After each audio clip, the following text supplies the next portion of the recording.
Euh, Bonjour. Une terre de paradis. C'est quoi une terre de paradis? Je vous explique. Pour construire un paradis, il faut bien choisir sa terre avant. On ne peut pas construire un paradis partout, il y a des conditions. Donc là, je vous montre une coupe de la terre. Donc moi, quand j'ai acheté le terrain, j'ai fait un petit trou, j'ai creusé jusqu'à là à peu près, pour mesurer la couche de terre que les arbres auront de disponible, qui définiront la durée de vie des arbres. Plus la terre est profonde, plus la durée de vie des arbres fruitiers est grande. Ce qui peut compter quand même pour le budget de manière non négligeable. Je dirais qu'en dessous de 60 cm, c'est problématique. Là on a 60, on est à la limite. Alors je vous montre les différentes couches, on voit bien les couleurs. Alors bon, ici j'ai rajouté de la terre, hein, donc c'est normal que ce soit comme ça. Mais d'ici à ici, c'est la couche noire, qu'on voit bien ici, là. Ici, on voit bien la couche noire, qui est la couche pour faire le potager. Pour le potager va se perdre dans cette épaisseur de terre noire.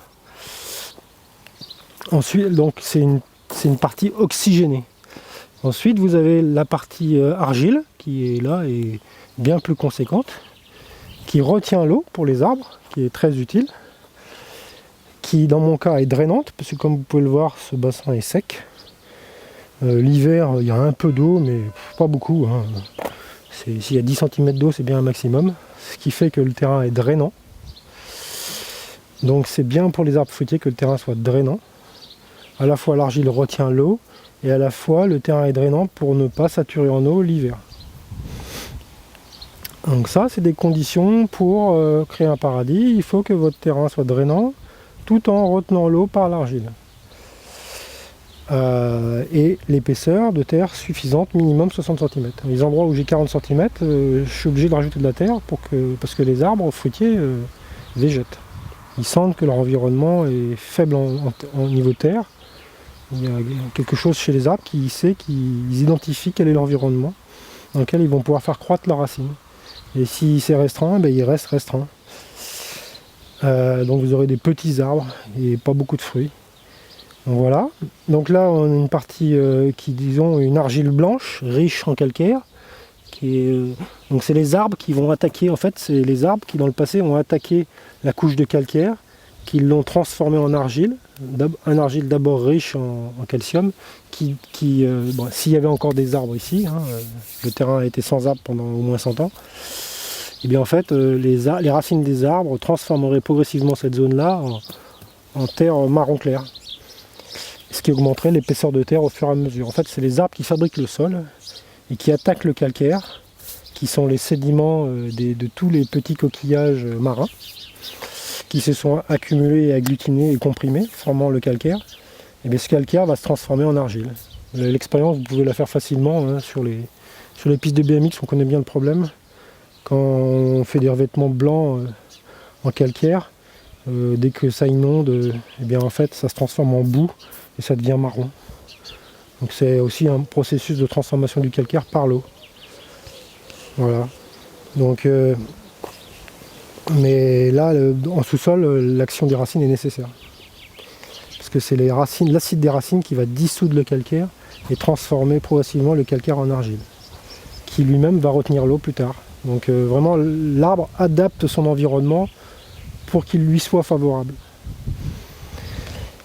Et le deuxième point, c'est la profondeur de l'eau. À quelle profondeur est la nappe?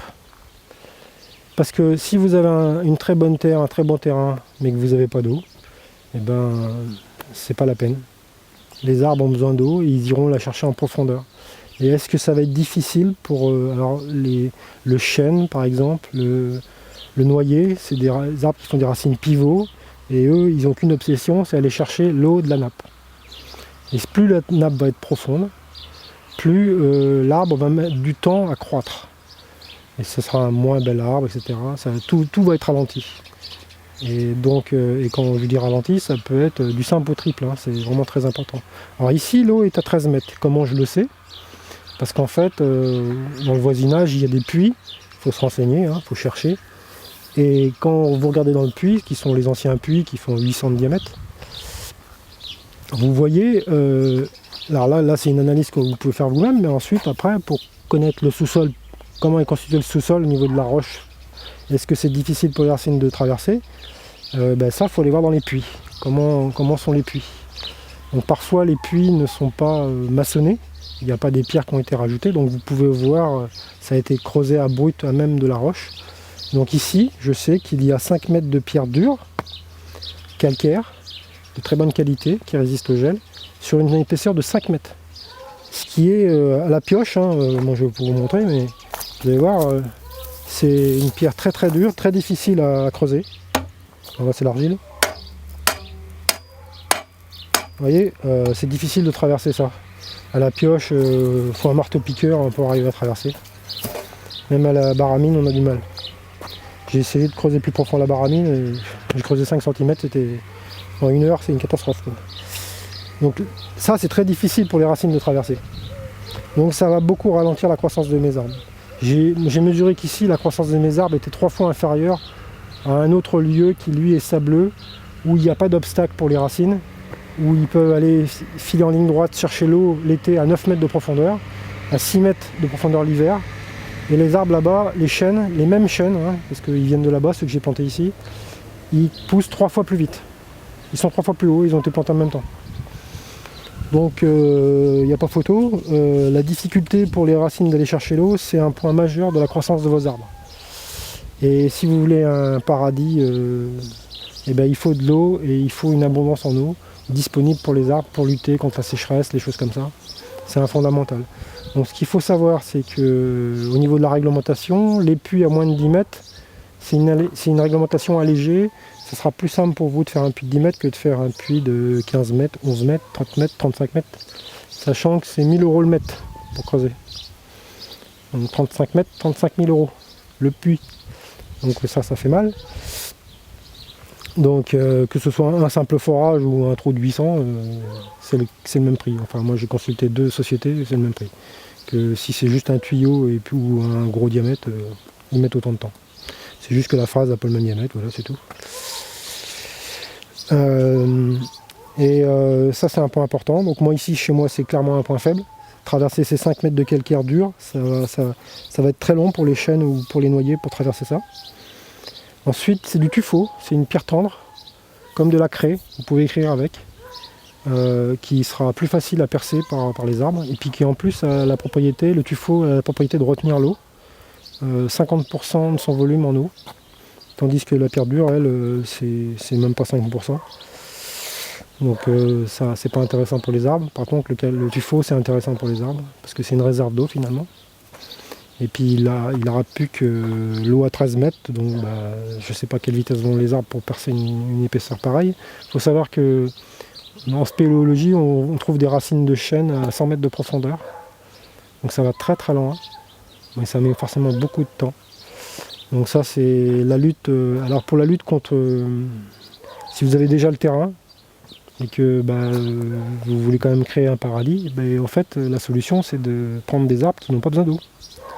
Et les arbres qui n'ont pas besoin d'eau, c'est des francs.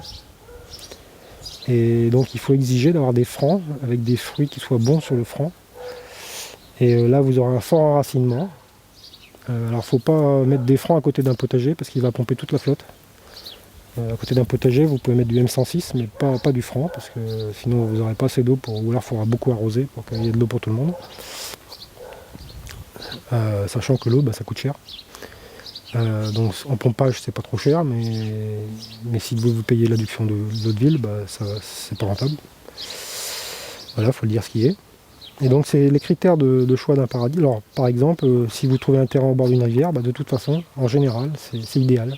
Tout le bord de la Loire, là, c'est là où on trouve tous les maraîchers. La terre est idéale, le pH 6, 5, 7, idéal pour le maraîchage, activité biologique maximale. Moi j'ai un pH de 8, donc activité biologique réduite. Je suis réduit 2 fois. Je suis réduit par le sous-sol, qui est très, très difficile à pénétrer, et je suis réduit par le pH. Donc ici tout est lent. Potager, c'est lent, il faut modifier le sol. Donc du coup c'est beaucoup de travail pour vous, pour arriver à transformer le sol.